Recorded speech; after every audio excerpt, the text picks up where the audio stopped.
मेरे साथ दोनों हाथ उठाइए, उठाइए दोनों हाथ। विजय के संकल्प की मुट्ठी बींचे और प्रचंड आवाज से बोलिए, भारत माता की। अरे भाई, ऐसे नहीं होता है। देखो, आप नारा यहां लगाओगे, इटली तक आवाज जानी चाहिए। जाएगी क्या? तो मेरे साथ दो फिर से हाथ उठाइए, उठाइए। विजय के संकल्प की मुट्ठी बींचे और प्रचंड आवाज से बोलिए, जय श्री राम, जय जय श्री राम। मंच पर उपस्थित श्रीमती प्रतिभा शुक्ला जी, बहन अदिति सिंह जी, गिरीश नारायण पांडे जी, श्री रामलाल अकेला जी, धीरेन्द्र बहादुर सिंह जी, श्री राकेश सिंह जी, बुद्धिलाल पासी जी, संजय राय जी, पीयूष मिश्रा जी, गुजरात से यहां आए हुए प्रदीप सिंह जाडेजा जी, श्री के.सी. पटेल जी, बहन रंजना चौधरी जी, रामदेव पाल जी, विकास सिंह जी, राजा राकेश प्रताप सिंह जी, सुनील शर्मा जी, आरबी सिंह जी, पशुपति शंकर वाजपेयी जी, अजय त्रिपाठी जी, सुरेंद्र सिंह जी, राजा पांडे जी, और आज जिनको जिताने के लिए मैं यहां आया हूं, मेरे मित्र और आपके प्रत्याशी भाई दिनेश प्रताप सिंह। जोर से ताली बजाओ दिनेश प्रताप सिंह जी। और आज रायबरेली की इस विशाल जनसभा में आए हुए प्यारे भाइयों, बहनों, माताओं और मेरे जिगर के टुकड़े जैसे युवा मित्रों, आप सभी को नमस्कार। भाइयों बहनों, सबसे पहले मैं रायबरेली की भूमि पर मनसा देवी मंदिर, गौरव पार्वती मंदिर, संकटा माता मंदिर, कोटेश्वर मंदिर, बालेश्वर मंदिर और आस्तिक मंदिर को मन पूर्वक प्रणाम कर कर मेरी बात की शुरुआत करना। मैं महापुरुष श्री बीरा पासी जी, महाराजा माहे पासी, राणा बेनी माधव जी, ये तीनों महान व्यक्तित्वों को प्रणाम कर कर मेरी बात की शुरुआत करना चाहता। भाइयों बहनों, मैं आज आपको कुछ विशेष बात कर कर आ रहा है। मन खोलकर रायबरेली वालों से बात करना चाहता हूं। भाइयों बहनों, देश भर में जहां जाते हैं 400 पार का नारा लगता है। मैं पूरब जाऊं, पश्चिम जाऊं, उत्तर जाऊं, दक्षिण जाऊं, हर जगह 400 पार का नारा लगता है। 400 पार तो तभी हो सकती है जब देश में, पूरे देश में मोदी जी को 400 सीटें जिता कर दे। वो होने ही वाला है। मगर मैं आपको एक बात बताने आया हूं, अगर एक ही सीट जीतकर 400 पार का मतलब पूरा हो जाए तो वो काम करना चाहिए या नहीं करना चाहिए? जरा जोर से बोलो, करना चाहिए या नहीं करना चाहिए? तो मैं आपको बताता हूं, रायबरेली में कमल खिला दो, 400 पार अपने आप हो जाएगा। भाइयों बहनों, यहां पर कई सारे लोगों ने मुझे कहा कि ये परिवार का सीट है। मैं बहन प्रियंका जी का भाषण सुन रहा था। उन्होंने कहा, मैं मेरे परिवार से वोट मांगने आई हूं। बात तो उनकी सही है। रायबरेली वालों ने सालों से गांधी नेहरू परिवार को जिताया है, सही बात है। मगर मैं आज 5 सवाल उनको पूछने आया हूं। लोकतंत्र के अंदर 5 साल तक यहां से चुन कर जाने के बाद सोनिया जी और इनका परिवार रायबरेली कितनी बार आया है भैया, बताओ तो जरा। अरे जोर से बोलो।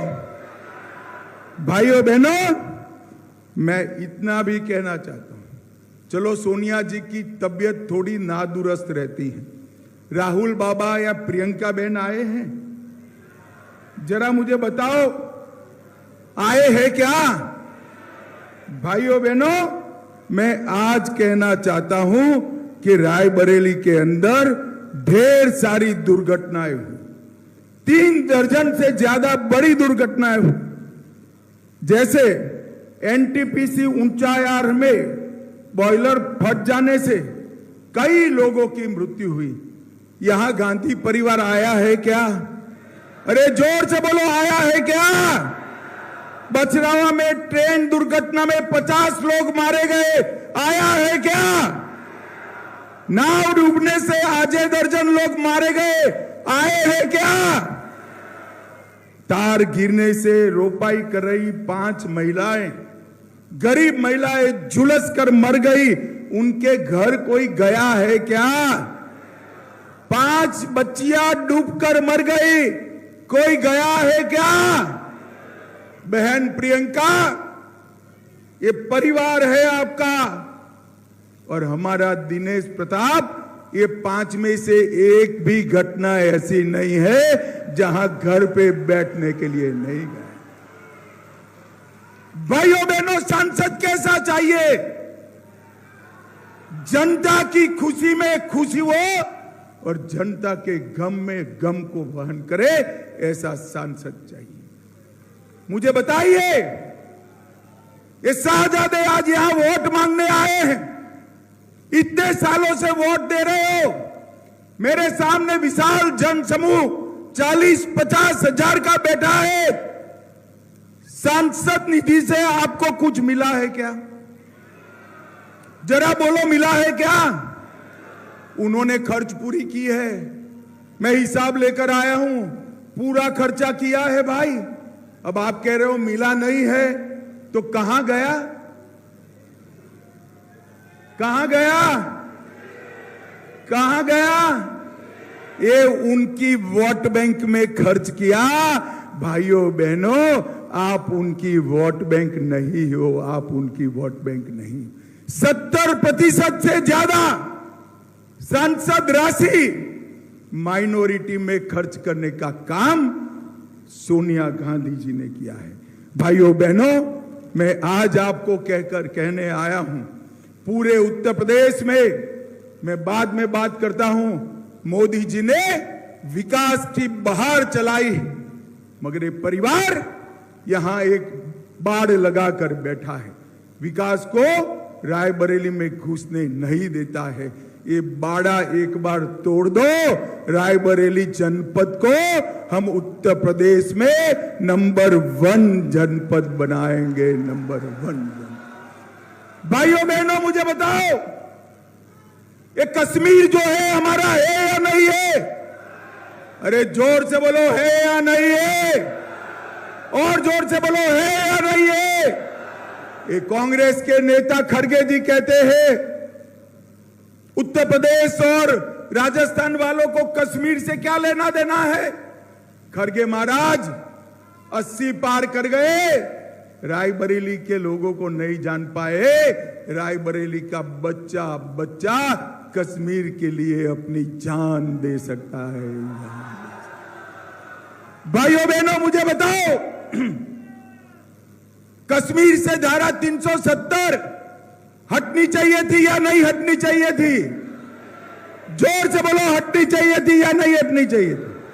70 साल से ये गांधी परिवार धारा 370 को अनौरस बच्चे की तरह गोदी में लेकर बैठा था। आपने मोदी जी को दूसरी बार प्रधानमंत्री बनाया, 5 अगस्त 2019 को मोदी जी ने धारा 370 को समाप्त कर दिया। और कश्मीर हमेशा के लिए भारत का हिस्सा बन गया। भाइयों बहनों, जब मैं धारा 370 का हटाने का बिल लेकर खड़ा हुआ, ये राहुल बाबा कहते हैं मत हटाओ मत हटाओ। मैंने पूछा कि क्यों ना हटाए भाई, तो उन्होंने कहा कश्मीर में खून की नदियां बह जाएगी। राहुल बाबा 5 साल हो गए, खून की नदियां छोड़ो, कंकर चलाने की किसी की हिम्मत नहीं है। कंकर चलाने ये नरेंद्र मोदी सरकार, नरेंद्र मोदी जी ने देश को सुरक्षित करने का काम किया। 10 साल तक, 2014 तक, 2004 से इस देश में सोनिया मनमोहन सरकार चली, कांग्रेस की सरकार चली, सपा बसपा के समर्थन वाली सरकार चली। आए दिन बम धमाके होते थे। ये पाकिस्तान से आलिया मालिया जमालिया घुस जाते थे, बम धमाके करते थे, मगर कोई कुछ नहीं करता। मोदी जी आए, पाकिस्तान को आदत लगी थी, इन्होंने पुलवामा और उरी में धमाका किया, मगर वो भूल गए इस बार मनमोहन सिंह प्रधानमंत्री नहीं थे, नरेंद्र मोदी जी थे। नरेंद्र मोदी जी, और कांग्रेस की सरकार नहीं थी, भाजपा की सरकार थी। 10 ही दिन में सर्जिकल स्ट्राइक और एयर स्ट्राइक कर पाकिस्तान के घर में घुसकर आतंकवादियों का सफाया करने का काम नरेंद्र मोदी जी ने। रायबरेली वालों, मुझे बताओ, अयोध्या में राम मंदिर बनना चाहिए या नहीं बनना चाहिए? जोर से बोलो, बनना चाहिए था या नहीं बनना चाहिए था? एक कांग्रेस पार्टी 70 साल से राम मंदिर को अटका कर रखी थी, लटका कर रखी थी, भटका कर रखी थी। आपने मोदी जी को दूसरी बार प्रधानमंत्री बनाया। मोदी जी ने 5 ही साल में केस भी जीता, भूमि पूजन भी किया, और 22 जनवरी को प्राण प्रतिष्ठा कर जय श्री राम कर दिया। भाइयों बहनों, यहां से राहुल बाबा चुनाव लड़ रहे हैं। आप मुझे बताओ, आपको दिनेश प्रताप और राहुल बाबा का भविष्य तय करना है। प्राण प्रतिष्ठा में राहुल बाबा ने जाना चाहिए था या नहीं जाना चाहिए था? जोर से बोलो, जाना चाहिए था या नहीं जाना? वो आएंगे तो पूछेंगे क्या कि क्यों नहीं गए भाई? पूछेंगे या नहीं पूछेंगे? वो जवाब नहीं देंगे। मैं दे देता हूं जवाब। वो इसलिए नहीं गए कि वो अपनी वोट बैंक से डरते हैं, वोट बैंक से डरते हैं। भाइयों बहनों, हम कोई वोट बैंक से नहीं डरते हैं। न केवल राम मंदिर, बाबा विश्वनाथ का मंदिर जो औरंगजेब ने तोड़ा था, मोदी जी ने उसको भी बनाने का काम किया। भाइयों बहनों, सोमनाथ का मंदिर सोने का बन रहा है। मोदी जी ने इस देश के आस्था स्थानों को पुनर्जीवित करने का काम किया। भाइयों बहनों, मैं यहां जब आया हूं तब राहुल बाबा को 5 सवाल पूछना चाहता हूं। वो आए तो आप भी पूछना। मैं सार्वजनिक रूप से राहुल बाबा को 5 सवाल पूछता हूं। पहले आपको पूछता हूं, मुझे बताओ भाई, ट्रिपल तलाक मोदी जी ने समाप्त करा, अच्छा किया या बुरा किया? जोर से बोलो, अच्छा किया या बुरा किया? राहुल बाबा रायबरेली की जनता को जवाब दे, ट्रिपल तलाक आप वापिस लाना चाहते हो क्या? वो कह रहे हैं हम वापिस लाएंगे।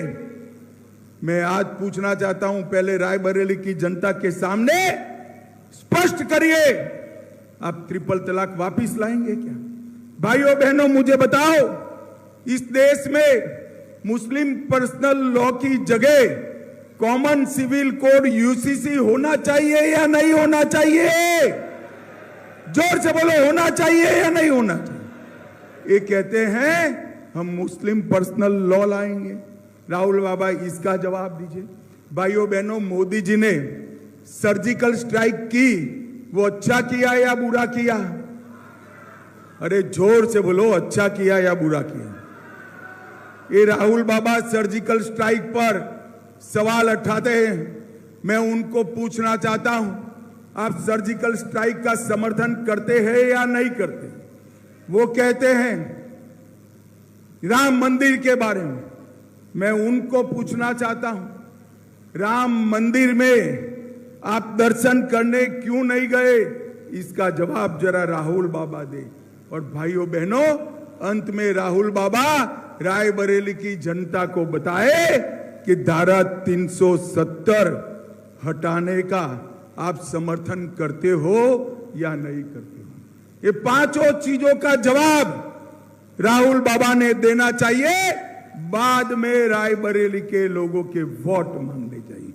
भाइयों बहनों, ये गांधी परिवार झूठ बोलने में बड़ा माहिर। अभी कह रहे हैं हम हर महिला को 1 लाख रुपया देंगे। मैं अभी अभी तेलंगाना से आया।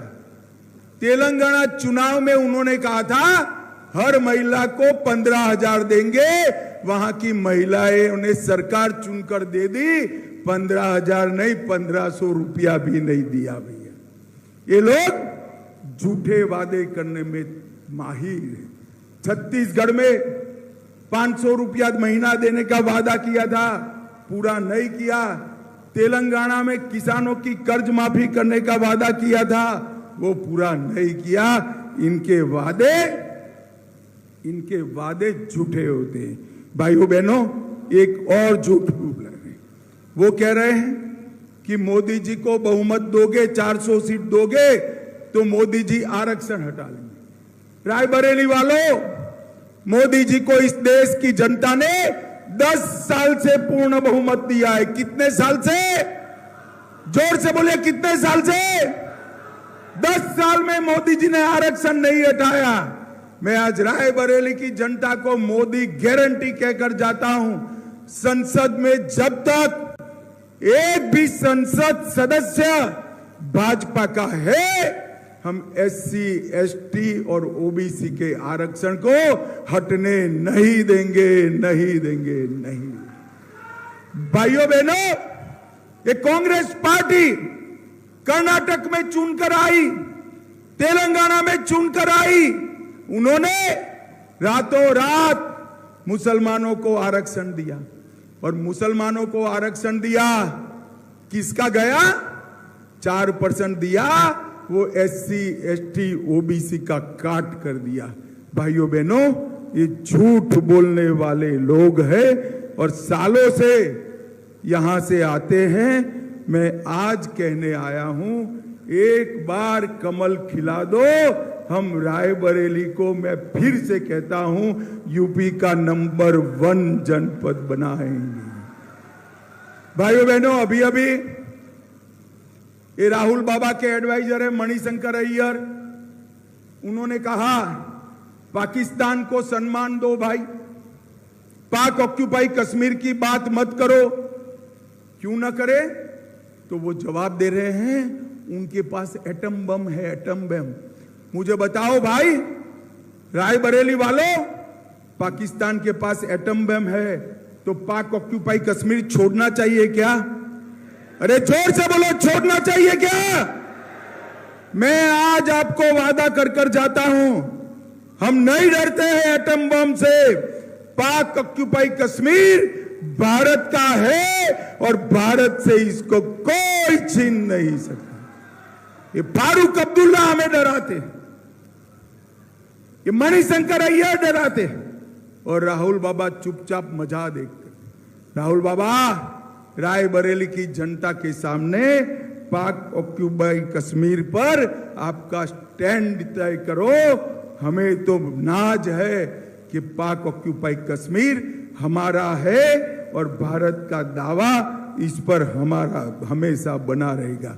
भाइयों बहनों, उत्तर प्रदेश में मोदी जी ने विकास की एक गंगा बहाई।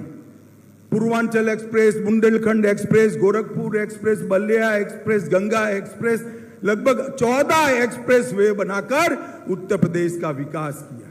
7,000 किलोमीटर एक्सप्रेस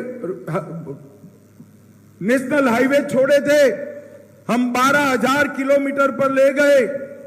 हवाई अड्डे 2 छोड़कर गए थे, हमने 9 बना दिए और 12 बन रहे हैं। और जेवर में एशिया का सबसे बड़ा हवाई अड्डा उत्तर प्रदेश में बन रहा है। 2 ही शहरों में मेट्रो थी, आज 5 में है। मेडिकल कॉलेज 12 थी, आज 68 है। और 22 नई बन रही है। 2 एम्स बने गोरखपुर और रायबरेली में। 30 नहर योजनाओं से 50 लाख किसानों की 23 लाख हेक्टेयर भूमि को सिंचित किया। डिफेंस कॉरिडोर बना। मोबाइल मैन्युफैक्चरिंग देश का 60% यूपी में हो रहा है। मेडिकल डिवाइस पार्क बना, फिल्म सिटी बनी, टॉय पार्क बना, हैंडीक्राफ्ट पार्क बना और लॉजिस्टिक हब भी बना। ग्रेटर नोएडा में IIT आया, बरेली में मेगा फूड पार्क आया, उन्नाव में ट्रांस गंगा सिटी बना, गोरखपुर में प्लास्टिक पार्क बना। मगर यहां घुसने ही नहीं देते हैं। यहां के विकास के ताले की चाबी दिनेश प्रताप है। इसको एक बार ताला खोल दो, हम ये सारे विकास के काम रायबरेली में भी करेंगे। मगर मोदी जी ने रायबरेली में गरीबों के लिए 82,000 आवास बनाए, 2,74,000 गरीबों को गैस का कनेक्शन दिया, 5 लाख घरों में नल से जल दिया, 5,46,000 गांव में शौचालय बनाया, 4,82,000 किसानों को 6,000 रुपया दिया, 50,000 निराश्रित महिलाओं को पेंशन दिया और 80,000 वृद्धावस्था पेंशन दिए। और महाराजगंज में नया फायर स्टेशन बनाने का काम मोदी जी ने किया है। मगर एक ही कमी है, यहां सांसद भी है। अदिति सिंह जी को आपने चुना है और भी सांसद चुने हैं। ऊपर योगी जी भी है, इसके ऊपर मोदी जी भी है, बीच में एक सांसद कम है। यहां से विधायक है या अदिति सिंह? अब सांसद दे दो तो पंचायत से पार्लियामेंट तक पूरा कमल ही कमल हो जाए। और भाइयों बहनों, योगी जी ने इस उत्तर प्रदेश में माफियाओं को, गुंडाओं को, भूमाफियाओं को समाप्त कर कर उल्टा लटका कर सीधा करने का काम हमारे सीएम योगी आदित्यनाथ ने किया है। भाई, उत्तर प्रदेश की कानून और व्यवस्था की परिस्थिति को योगी जी देश में नंबर 1 बनाए हैं और रायबरेली को मोदी जी नंबर 1 बनाना चाहते हैं। आप एक साथी दे दो, बाकी सब हम करेंगे। मैं आज फिर से रायबरेली की जनता को कहना चाहता हूं, सालों तक आपने गांधी परिवार को मौका दिया, कोई विकास का काम नहीं हुआ। अमेठी ने भी दिया था। 2018 में अमेठी की कलेक्टर ऑफिस का भूमि पूजन मैंने किया। ये विकास में मानते ही नहीं है। मैं आज कहता हूं, इतने साल मौका दिया, कुछ नहीं हुआ। आपके सुख दुख में भी नहीं आए हैं। एक मौका भाजपा को देकर देखो, हम रायबरेली को कहां से कहां पहुंचाने का काम भारतीय जनता पार्टी करेगी। भाई और बहनों, मोदी जी ने देश को सुरक्षित बनाया है, समृद्ध बनाया है, आगे बढ़ाया है, चंद्रमा पर चंद्रयान पहुंचाया है, G20 किया है और देश का सम्मान दुनिया में बढ़ाने का काम किया है। पूरा देश मोदी मोदी कर रहा है। आज मैं आपसे अपेक्षा लेकर आया हूं, आपसे प्रार्थना करना चाहता हूं, मोदी जी की विकास यात्रा में हमारा रायबरेली भी जुड़ जाए। हम रायबरेली को आगे बढ़ाना चाहते हैं, इसीलिए दिनेश भैया को टिकट देकर आपके बीच में रखा है। ये 12 महीना 24 घंटे जनता के बीच में रहने वाला आदमी है। आदमी ऐसा ढूंढो कि घर का काम पड़े तो आपके घर पर वो आए, आपको दिल्ली न जाना पड़े। समझ पड़ती है भाई बात मेरी? मुझे बताओ, सांसद आपके घर पर जाइए या आपको दिल्ली जाना है? अरे जोर से बोलो भाई, घर पर चाहिए ना? तो एक ही ऑप्शन है, दिनेश को जिताना है। मुझे बताओ भाइयों बहनों, दिनेश सिंह को जिताएंगे क्या? अरे ऐसे नहीं होता है भाई, जोर से बोलिए, दिनेश प्रताप को जिताएंगे क्या? 400 पार कराएंगे क्या? रायबरेली में कमल खिलाएंगे क्या? मोदी जी को तीसरी बार प्रधानमंत्री बनाएंगे क्या? तो मेरे साथ दोनों हाथ उठाइए, उठाइए दोनों हाथ, विजय के संकल्प की मुट्ठी बींचे और प्रचंड आवाज से बोलिए, भारत माता की, भारत माता की, वंदे वंदे वंदे, जय श्री राम, जय जय श्री राम।